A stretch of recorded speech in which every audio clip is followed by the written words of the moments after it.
Well, most travelers have had to put their travel plans and bookings on hold amidst the pandemic, but looks like things are slowly getting back to its feet with first flights starting, followed by hotels and now tour companies. But how far are we from the recovery? So, on this episode of CT Cares on Curly Tales, we speak to the Group Executive Chairman and founder of Make My Trip, Mr. Deep Kalra, to find out how far are we from the recovery.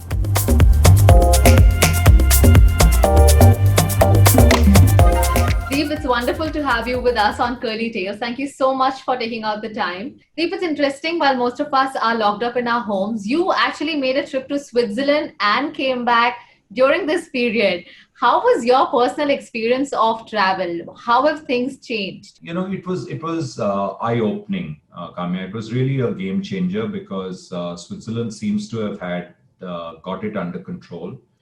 When I went, they had just 150 new cases every day in the whole country.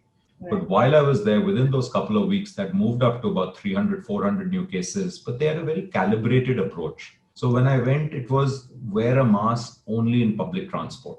So trains and trams, and which is very typical how you travel there. Within those 2 weeks, I saw the next level approach from the federal government where they said, now you've got to wear the mask in stores and shops as well. So they had a calibrated approach, but everything else was open. But it was refreshing, to live COVID free for a while, to take, walks like normal things you could do. But it was also educative to see that it can be checked and controlled fundamentally. I know Switzerland's very small number of people, etc., but it comes down to discipline. Make My Trip. That's a name that most people resonate with when it comes to trips and holidays. And since the pandemic has started, we are all stuck at our homes. Surely it's been a huge hit on the travel and tourism industry. How has it been for Make My Trip? Yeah, so I think the impact on travel and tourism has been nothing short of devastating. It's really been terrible for the industry. And I joked with my investors, I said, this is a lack of earnings call because we were down 95%. The only 5% revenue came literally from, the quarantine travel or whatever was happening. Thankfully, the quarter after that, so April, May, June was very bad. But if you look at July, August, September, where we are sitting right now, is definitely moved up, is definitely coming back in its own. So domestic flights are open 25 to 30%. Domestic hotels are open about 25%. So crawling back, I'd love to say that this recovery is going to stay like this steady and, it'll be great. But, I will be pleasantly surprised if we don't have hiccups along the way. Right. So while things are getting back on its feet right now, but I want to know, what are these kind of travelers? Is it travel happening out of requirement because they need to be there, or is it leisure traveling? Because we've been locked up in our homes, and I think the desire to travel is at its peak. What are the kind of travelers that you're seeing? What age group? It's a bit of both. So definitely the first kind of travel is, you have to travel. So emergent travel, visiting friends and relatives. Typically, it was people visiting their loved ones, either, going and meeting your parents who had been all alone in 2 months of lockdown, or your parents coming to shift their base, come with you, etc. All that was happening. Couples were separated, lovers were separated. So all kinds of stuff. People were, coming to the same city because that was important.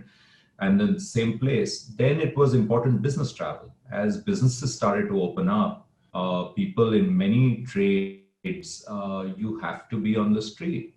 Finally, I think the brave hearts started traveling for the real bliss of travel, the real joy of travel. It's all kinds now, but clearly the younger people are traveling as they should. I think you've got to travel with caution. What is the kind of traffic that you're seeing on the website? Are people only browsing and dreaming at this point of time of travel, or are they actually making bookings? And if you talk about bookings, what sector is seeing maximum traction? Is it the flight tickets? Is it hotels versus Airbnbs or villas that people are opting for, or is it driving holidays?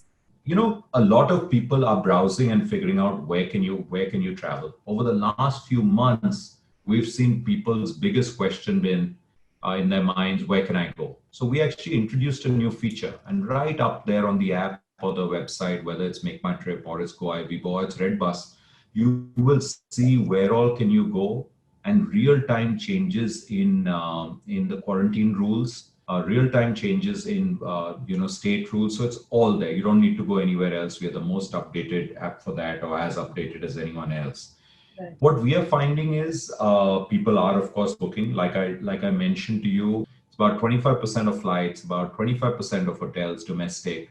Homestays have become very popular. We've got now 15,000 properties on homestays, which people are picking because people want to go where you can control the whole experience. I Yeah. take this cottage, and no one comes in. I don't even want to be in a hotel. So things are opening up, and Yeah. hopefully we won't have to have a false start. Hopefully they'll just keep opening from here. But what is Make My Trips plan to instill confidence in travelers so they feel more confident before they take their flights or traveling? Any initiatives that you've come up with? Yeah, so right up front in the lockdown, what we did, Kamya, was that we realized that people need confidence. As you would know, but maybe not everyone listening knows, more than 90% of India's hotels are independents, which is standalone, not chains. So we thought we can standard set of protocols in line with WHO guidelines. So basically, this is what you need to do for your rooms. This is what you need to do in your dining areas. This is what you need to do when the doors are open. We put all these in place. And we call them My Safety on Make My Trip, and we call them Go Safe on Go Ibibo.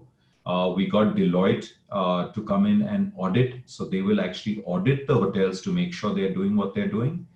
Now you can search on the site by My Safety Hotels, by Go Safe Hotels, and we are finding that there is definitely a bigger conversion and a higher inclination of people to go for these properties versus the others. We have to make sure that our hotels are actually safer than our homes. Absolutely. Talk about pricing then. The tourism industry is at an all-time low. But do you think traveling around is going to get a lot more cheaper with more deals and offers being offered? Or is sanitization going to make traveling a lot more expensive? Because now there is a protocol, there are hygiene standards that have been upped. What are your thoughts on that? Yes, so thankfully it will be the former for a while because there is a cost of sanitization which will get built in. But the reality is that the fixed costs of a hotel, the fixed costs of an airline are very high. So whether you are operating or not, you've got to pay those EMIs. You've got to keep certain staff on rolls. You can't furlough everybody. So more than that, airlines have to pay the lease for the planes. So it's a pretty high fixed cost business, whether it's airlines or hotels.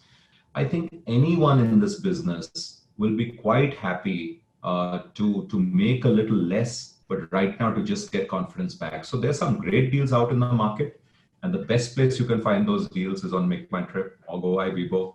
So they're all there. They're fantastic. I mean, the kind of deals the big hotels and the resorts are offering, honestly, they're never before deals, India and overseas. So anyone wants to travel and on a budget, this is the time.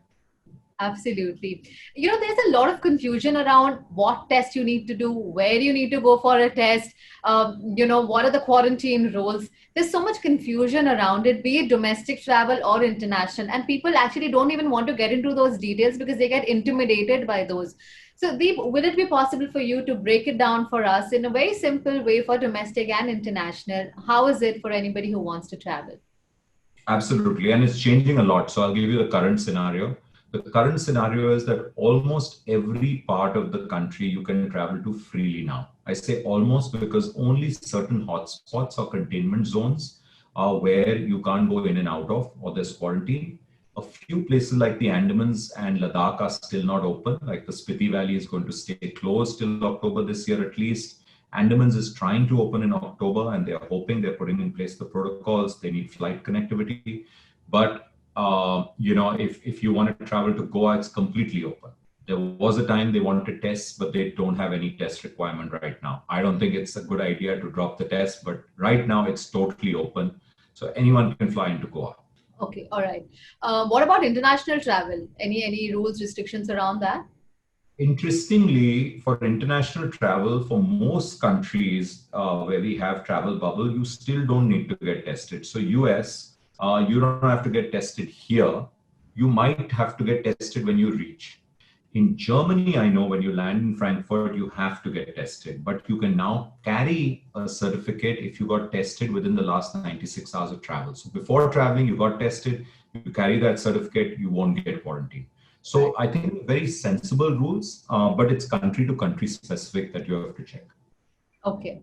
Now, as per reports, we read that Make My Trip also laid off almost 350 employees in the month of June. And I'm sure, this being a passion project for you must have been a tough decision for you at that point of time. What's the status now with things, catching up? Are you looking at rehiring? Is there any plans in changing the organizational structure? How is that all of that panned out over the last 6 months? Yeah, you're absolutely right, Kami. I think by far the toughest and the harshest decision ever taken by myself, by my co-founder Rajesh, was to actually ask to let go, 10% of our organization. It was horrible. It happened 2 months after lockdown. We tried everything before that. We took personal cuts at all levels. People shouldered that kind of burden. At the top level, there were cuts of 50%, at Rajesh and my level, 100%, and continuing till now. But even down the line, till our managerial level, people were taking 10% cuts. It was wonderful to do that. But then what we realized is certain businesses are going to get restructured fundamentally, especially the holidays business. But the holiday business, as it recovers, and it's going to take at least a year, if not more. In fact, we launched a very exciting product called Trip Ideas before lockdown. And it's exactly this. It is all about inspiring travel. So Trip Ideas actually gives you some phenomenal ideas of where you can go in India and overseas. And many people have not even discovered our own amazing country. I mean, I can tell you from north to south, east to west, it is mind-boggling. Yeah. In fact, even at Curly Tales, we started a new show called I Love My India, where we discover hidden gems in and around India. And it's doing wonderfully well on our platform. There's a concept called revenge travel, which seems to be taking over internationally, where people have this pent up demand and going out and traveling. And that is also helping in the revival of the industry. Do you see something like that coming to India? I love that term. I actually thought after revenge shopping, I coined revenge travel, but clearly someone else did. But it's actually happening. Kamya, it's so true because you've been boxed in for so long that you're dying to get out. Also, this pandemic has told us how fickle the nature of everything is. So one of the things people are dying to do, and you can ask people this question, you should ask on their show, on your show, or do a survey.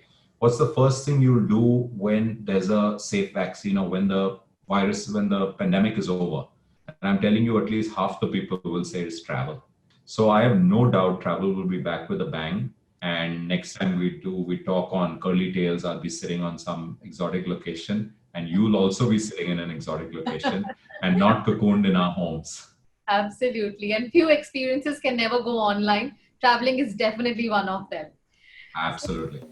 Wonderful talking to you, and a lot of confidence as well as enthusiasm coming from your side, and I'm sure that is going to make a lot of people start planning their trips now, having heard your personal experience of traveling too. So Deep, thank you so much for taking out the time and sharing your experience with us. Thank you, Kami. I really enjoyed it, and I really hope that you will help us get the message across that traveling is safe, maybe a little inconvenient, but worth the risk. All right. Looking forward to it. I'm going to plan my first trip very soon now. Super. Okay, bye. Bye.